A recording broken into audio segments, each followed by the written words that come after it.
Kapag nabasag mo ang kodigo ng militar ng kalaban, malalantad ang kanilang kahinaan at tiyak ang tagumpay.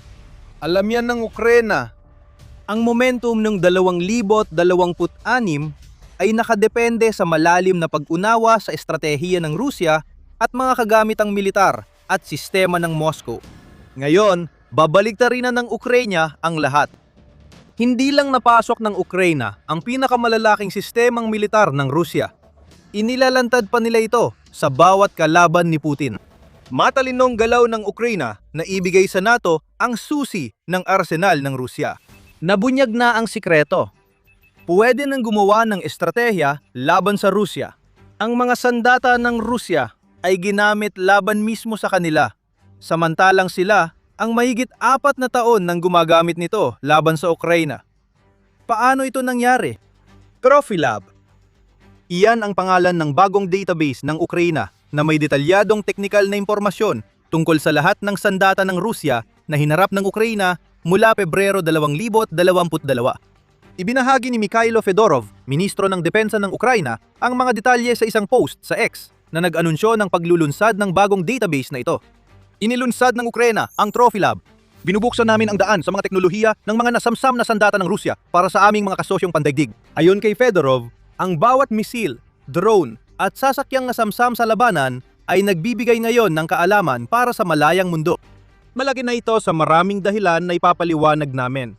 Pero may iba pa. Sabi ng ministro ng Depensa ng Ukraine, hindi lang technical na file ang maa-access ng mga kaalyado. Magkakaroon sila ng access sa mga sandatang notaba ng Ukraine para mas mapag-aralan at maidagdag sa database na makikita ng lahat. Sa ligtas na platapormang ito, magkakaroon ng access ang mga kaalyadong gobyerno, laboratorio at gumagawa ng teknolohiyang pangdepensa sa technical na datos, ulat at kahinaan. Pwede rin humiling ng pisikal na kagamitan ang mga gumagamit para sa pagsusuri na nagpapabilis sa development cycle ng mga pang-ontra. Ayon kay Fedorov, ang nakikikita natin dito ay napakasimple lang. Nabuksan ng Ukraine ang sikreto ng 12 ng sandatang Ruso na siyang dahilan kung bakit nakakauna sila kay Putin.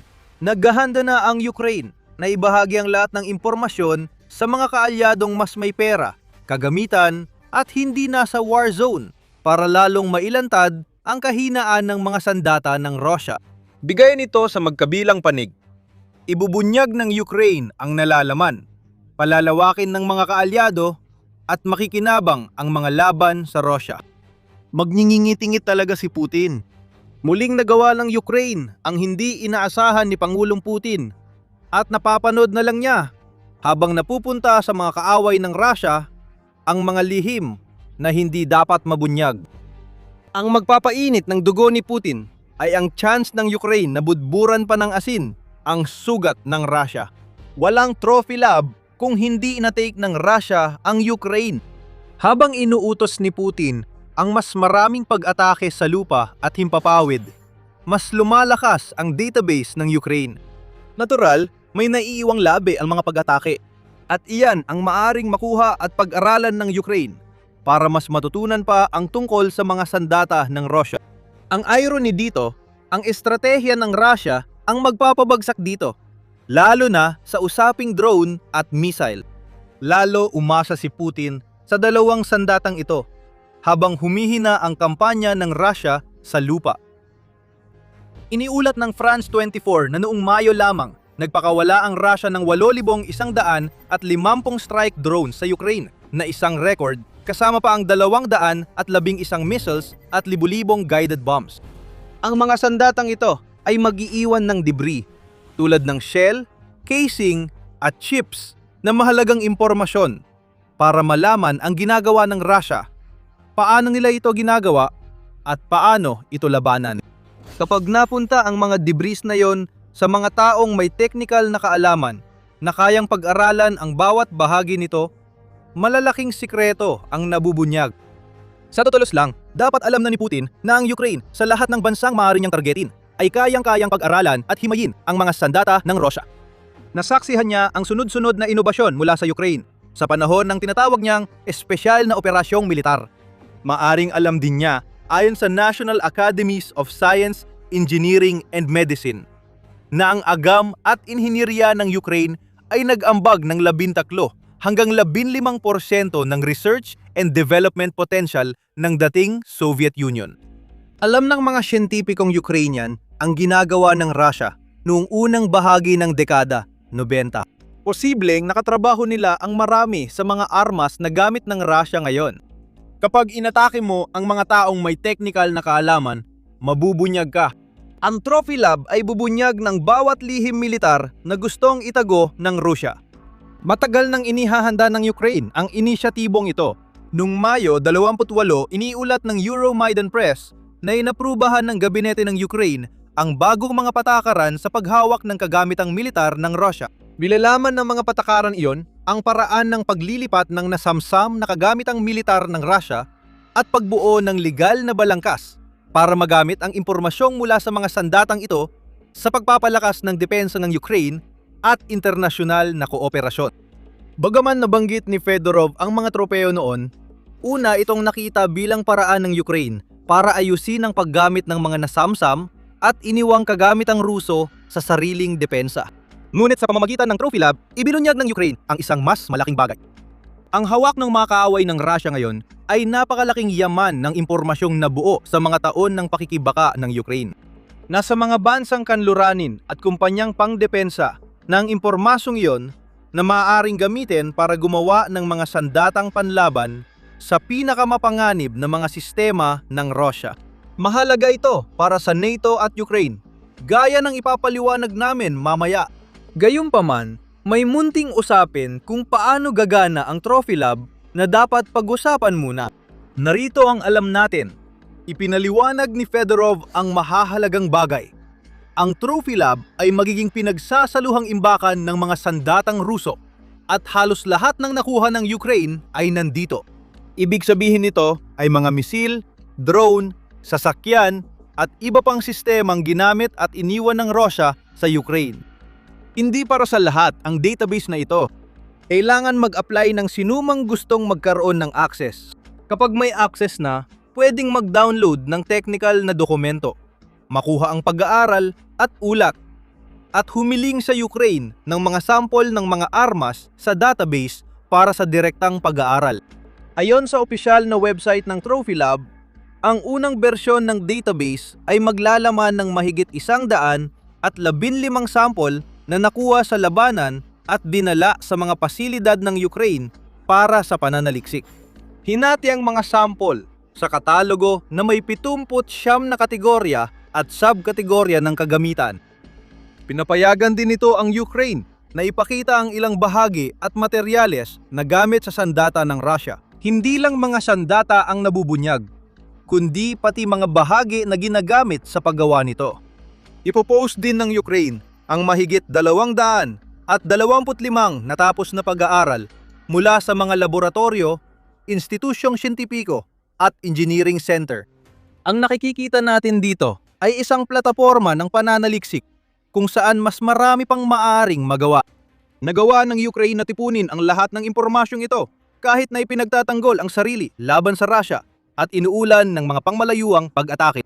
Kahanga-hanga ito. Malalaman mo rin sa database na ito ang ilang sandatang ilalantad na nagpapakita kung hanggang saan handang umabot ang Ukraine para makabuo ng mapagkukunang kapakipakinabang sa mga kaaway ng Russia. Ayon sa Defense News, kabilang sa 115 nasamsam na sample sa Trophy Lab ang mga Kinzhal hypersonic missile at pangunahing tangke ng Russia na T-70M. Kabilang ang mga ito sa pinakamagagandang sandata na meron ang Russia. Ngayon, maaaring mabasa ng mga kalaban ni Putin ang lahat tungkol dito. O kaya naman ay magkaroon sila ng direktang access sa mga sample na ito para sa sarili nilang pag-aaral. Ayon sa Defense News, pwedeng humiling ng sample para sa pisikal na pagsusuri ang napatunayang kasosyo. At depende ito sa gustong malaman ng kasosyo. Malamang na inspeksyong hindi sumisira ang pinakakaraniwan. Pinapayagan din ng Trophy Lab ang mga kasosyo na mag-apply para sa mga sample na pwedeng baklasin o isailalim sa lubusang pagsubok na sisira sa mga ito. Ang huli ay maaaring maging lalo pang mahalaga para sa sinumang sumusubok gumawa ng mga kontrahakbang at elektronikong kagamitang pandigma na idinisenyo para sirain ang mga sandata ng Rusya. Bukas na ang aplikasyon, pero hindi ibig sabihin na pwedeng magpadala ng detalye ang kahit sino. Hindi eksaktong tama yan. May registration page ang Trophy Lab website na pwedeng punan ng kahit sinong nanonood. Gayunpaman, malinaw sa form na tanging mga dayuhang institusyon ng gobyerno at mga kumpanyang may kinalaman sa depensa lang ang pwedeng mag-apply. Humihingi rin ang Ukraine ng dokumento at nilagdaang liham para matiyak na walang conflict of interest at makatulong sa kanilang pagsusuri. Kaya maaari kang sumubok mag-apply pero matatanggal ka rin sa proseso, gaya ng kahit anong entidad na susubok umiwas sa mga patakaran na itinakda ng Ukraine. Ibig sabihin, di malalaman ng Russia kung ano ang alam ng Ukraine sa armas nila. Walang maisa sa ayos si Putin, batay sa impormasyong nasa database ng Ukraine. Kumpleto na ang mga mekanismo ng Ukraine. Ngayong alam na natin kung paano gagana ang Trophy Lab, pag-usapan natin. Bakit mahalaga ang bagong database na ito? Bagong mga sagot, paalala na nanonood ka ng The Military Show. Kung may natututunan ka mula sa channel na ito, huwag kalimutang mag-subscribe para mapanood mo pa ang iba naming araw-araw na videos.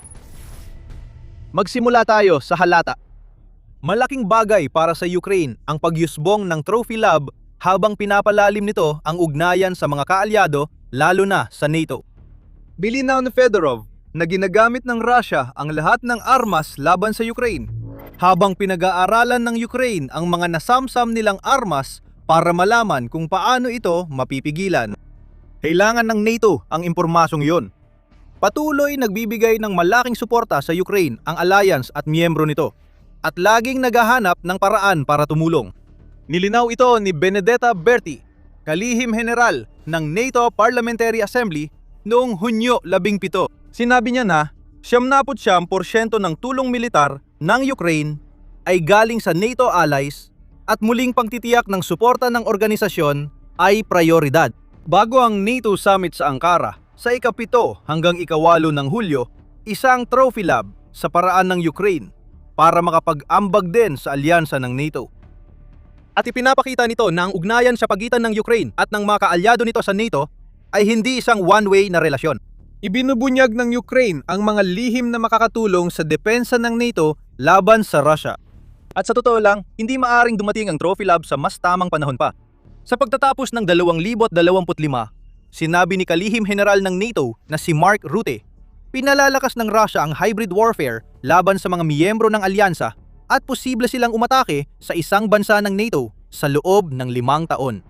Iyon ay nangangahulugan ng deadline sa pagtatapos ng 2030 o baka mas maaga pa para sa NATO na magkaisa at maghanda ng uri ng depensa na kakailanganin upang maprotektahan laban sa agresyon ng Russia. Ayon sa iba, mas maikli ang takdang panahon kaysa sa sinabi ni Rutte.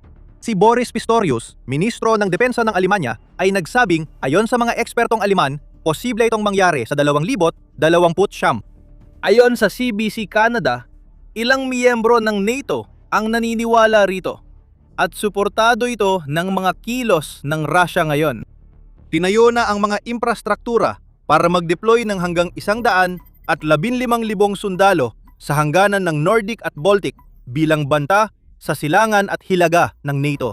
Sinusubukan ng Russia ang mga prosesong may kinalaman sa sandatang nuklear sa Belarus.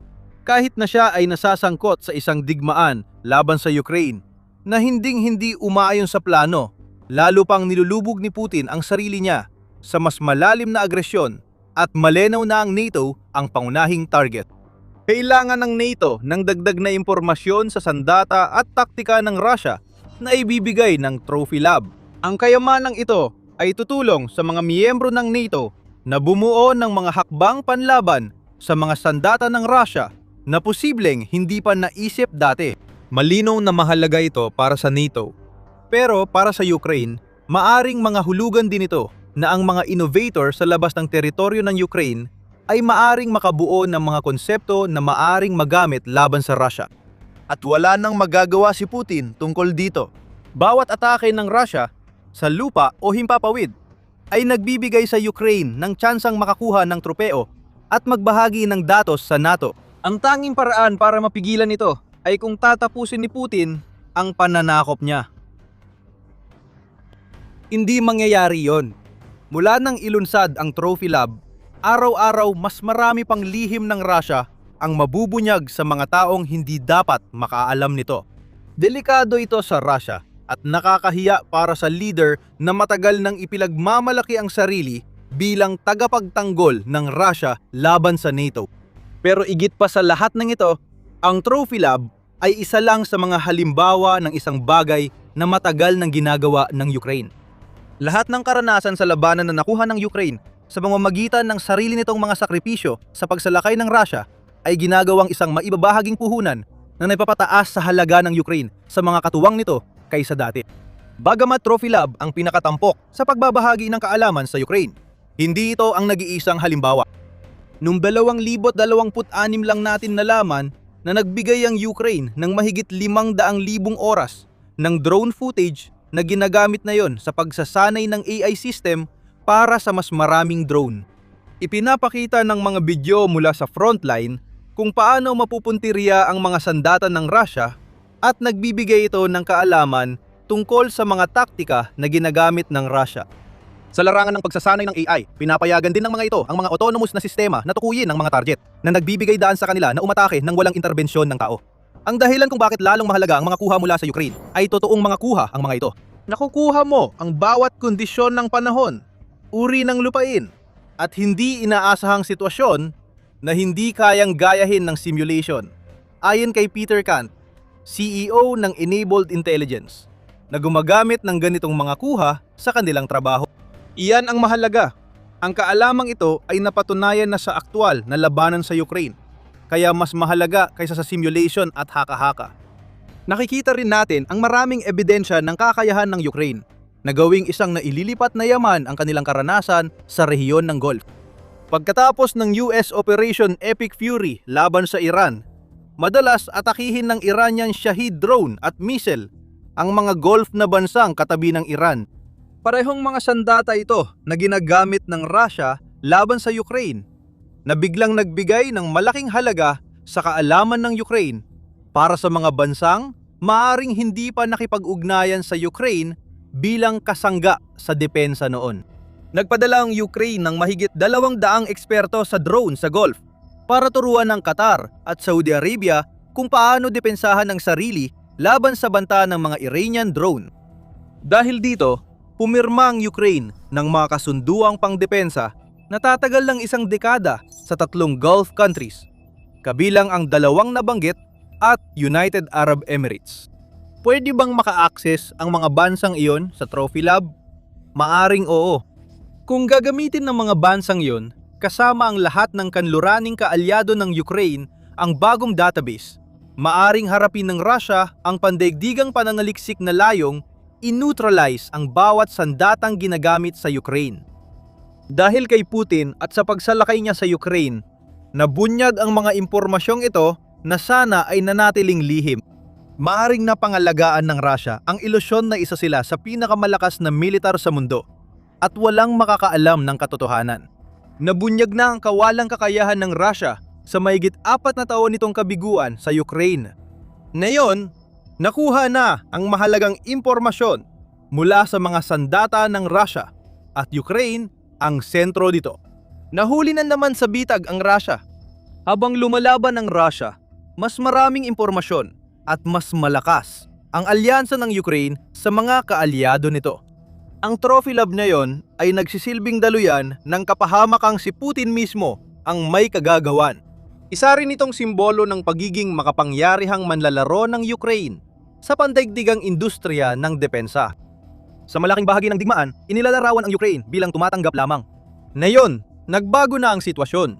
Patuloy pa ring tumatanggap ng malaking tulong ang Ukraine, tulad ng $4 na bilyong na ipinangako ng ilang NATO bansa sa Ramstein Format Meeting noong Hunyo 18, at kaya na ring tumbasan ng Ukraine ang natatanggap nito. Ang drone diplomacy ng Ukraine ang nagbigay daan sa pagbuo ng mga kasunduan sa reyon ng Golpo. Pwedeng magsilbing simula ang Trophy Lab ng mas maraming partnership. Ukraine ang nagbibigay ng datos, kaalyado ang gumagawa ng armas. Mas malaki ang potensyal dahil sa Trophy Lab na pumapayag sa mga kaalyado na suriin mismo ang mga sandata ng Russia. Pwedeng magbigay ng idea ang mga kaalyado. Tapos, Ukraine ang gagawa at susubok nito sa laban.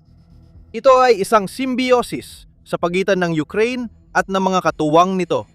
Ang dating isang panig na ugnayan ay naging malinaw na bigayan at tulungan na nagpapatatag sa Ukraine bilang mahalagang katuwang ng mga sumusuporta sa pagtatanggol nito laban sa Russia.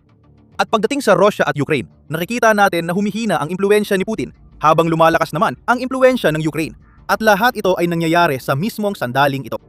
Nabawasan ang kaalyado ng Russia tulad ng Venezuela, Iran at Syria dahil sa mga lider na sinuportahan ni Putin na napatalsik.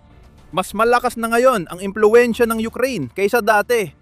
Mga bansang dating umaasa sa Russia para depensa, ngayon ay lumalapit na sa Ukraine. Sa halip na pahinain ng NATO, nagdulot ang digmaan ni Putin ng higit pang pagtibay dito. Kaya't mahalaga ngayon ang Ukraine para matiyak na magiging mas malakas kaysa dati ang NATO. Lahat ng pinakamasasamang bangungot ni Putin ay nagkakatotoo na. Habang nabubunyag ang sandata ng Russia at sinisiguro ng Ukraine na hindi malalaman ng Russia ang nalaman nila, kailangang harapin ni Putin na ang kanyang mga pagsubok maghasik ng pagkakawatak-watak ay nagdulot ng pagkakaisa. Ang Ukraine ay naging mismong kinatatakutan ni Putin noon pa man. Ngayon, may access na ang NATO sa buong arsenal ng Russia. Malapit nang ilunsad ang pinakabagong kahihiyan ng Russia. Ang Trophy Lab ay magbubunyag ng natatanging kabiguan ng militar ng Russia. Sanay na siguro ang Russia mapahiya sa mga sandata nila ngayon. Pagkatapos ng lahat, gumastos ito ng bilyon-bilyon para sa di umano'y ikalimang henerasyong stealth fighter. Pero ang kinalabasan ay sobrang nakakahiya na ipinapakita kung gaano kalayo ang agwat ng Russia sa US at China. Puro hype lang ang Su-57 at walang katuparan. Alamin kung bakit sa aming video. At kung nagustuhan mo ang video na ito, huwag kalimutang mag-subscribe sa The Military Show para makita pa ang iba naming ulat tungkol sa mga pinakabagong kaganapan sa Ukraine.